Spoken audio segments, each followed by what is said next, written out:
جو ہے نا قبروں کو نہ پوجو مسجد نہ بناؤ، یہ توحید کا بہت چھوٹا سا حصہ ہے۔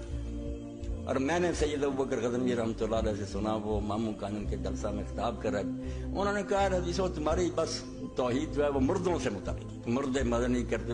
آپ جانتے ہیں کہ مردے ہمارا کیا بگاڑ سکتے ہیں؟ وہ تو بیوقوف لوگ پوچھتے ہیں۔ یہ زندہ خداؤں کو تم چیلنج کرتے ہو، جن کے پاس جیلیں ہیں، پھانسیاں، کڑیاں، کوڑے ہیں، ان کی کبھی بات نہیں کرتے۔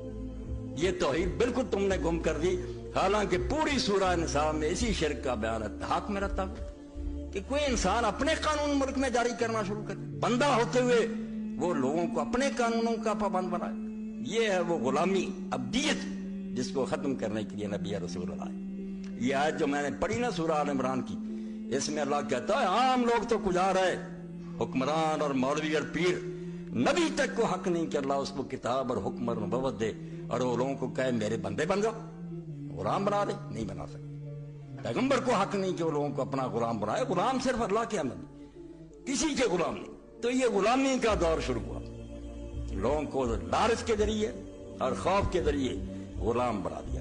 پہل شروع ہو گئی تھی، نمونہ اس کا یزید کے دور میں بھی سامنے آ گیا کہ یعنی طمع اور خوف نے امت کو اس راستے سے ہٹا دیا جو اللہ کے رسول اللہ علیہ السلام نے اور خلفائے راشدین نے دیا۔